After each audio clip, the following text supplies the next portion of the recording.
समाप्त होने वाले हैं। विवाह कहते किसको हैं? जैसे कन्या पक्ष के आचार्य जी ने 7 वाक्यों को कहा, वर पक्ष के आचार्य जी ने वर पक्ष के आचार्य जी ने 5 वाक्यों को कहा। सब अपनी अपनी बंदगी तो कह दी, हमारी ये सत्य है, हमारी ये सत्य है, लेकिन विवाह किया क्यों जाता है ये जानना चाहिए।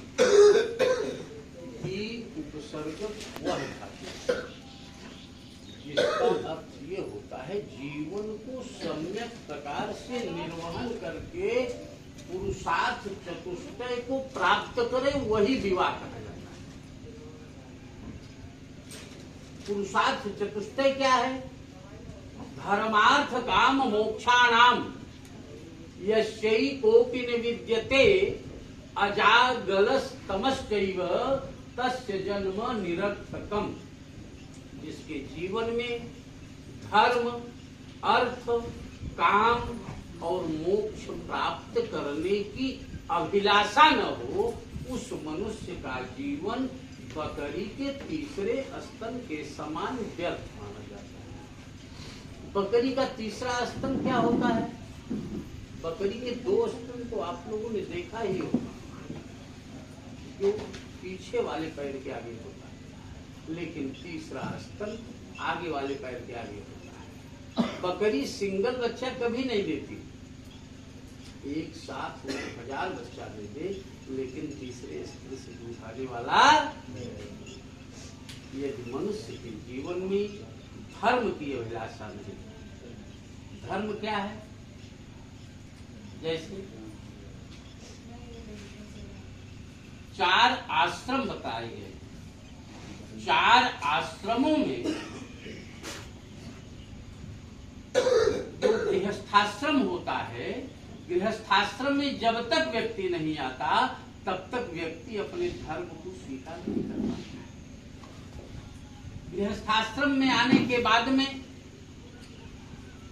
गृहस्थाश्रम की लिमिट नहीं है। गृहस्थाश्रम में संतानोत्पत्ति करना चाहिए। संतानोत्पत्ति करने से क्या स्थिति बनती है? व्यक्ति चाहे नर हो चाहे नारी हो, 3 ऋणों से बंधे रहते हैं। 3 ऋण क्या है? देव ऋण, ऋषि ऋण और पितृ ऋण। देव ऋण तो देवताओं की पूजा करने से मुक्ति प्राप्त होती है, और ऋषि ऋण से मुक्ति प्राप्त तब होती है जब अतिथि का सम्मान हम आप करते हैं, और पितृ ऋण से मुक्ति प्राप्ति तब होती है जब संतानोत्पत्ति करते हैं। समझ रहे? जैसे अभी लड़के के दाहिने हाथ की तरफ लड़की बैठी है, और आचार्य जी ने पामांग की चर्चा किया है। अभी इसके बाद में बाएं अंग में जाकर जाएगी तब ग्रंथ बंधन होगा। पूजा पाठ करते दरमियान जब तक बाएं अंग में जाएगी नहीं तब तक संतानोत्पत्ति करने की एक्टिविटी बनेगी नहीं। तो पुत्र यदि संतान, पुत्र की प्राप्ति यदि हो जाती है तो पुत्र की परिभाषा शास्त्रों में बताया गया है कि पुम नाम नरकात त्रायति इति पुत्र। पुत्र वह है जो कि पिता को नरक जाने से बचाता। अब रहेगा कि जैसे वर्तमान समय में आपने धान के लावा का उपयोग किया, धान के लावा का ही क्यों उपयोग किया इसको भी जानना आवश्यक है। लावा तो मक्का का भी होता है, गेहूं का भी होता है, लाई धान से ही लाई बनती है। लाई क्यों उपयोग में किया जाता है? इससे नवदंपति को मिलती है क्या?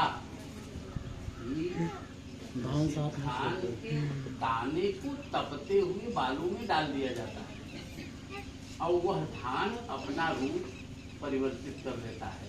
लेकिन आप देखेंगे सामने धान का लावा है, उस धान के लावा का छिलका उसी में अटका रहता है।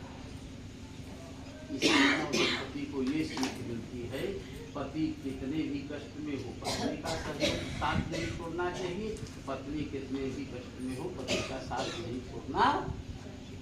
दूसरी शिक्षा क्या ध्यान देता है? धान तो सब जितने लोग हैं सब लोग किसान हैं। धान की रोपाई करने के लिए बेहनौर में हम आप डालते हैं धान के बीज को, तो एक दाने से एक शाखा निकलता है। उसी एक शाखे को आप दूसरे खेत में लगाते हैं तो उसी एक शाखा से अनेक शाखाएं मिलती। ये सीख। और शास्त्र ये कहता है क्या कि पूर्व जन्मार्जितम विद्या, पूर्व जन्मार्जितम वित्तम, पूर्व जन्मार्जितम नारी अग्रे अग्रे धावत। पूर्व जन्म का ज्ञान, पूर्व जन्म का धन और पूर्व जन्म की पत्नी आगे आगे चलती। जैसे अश्विन के लिए भी कई लड़कियों को देखा गया होगा,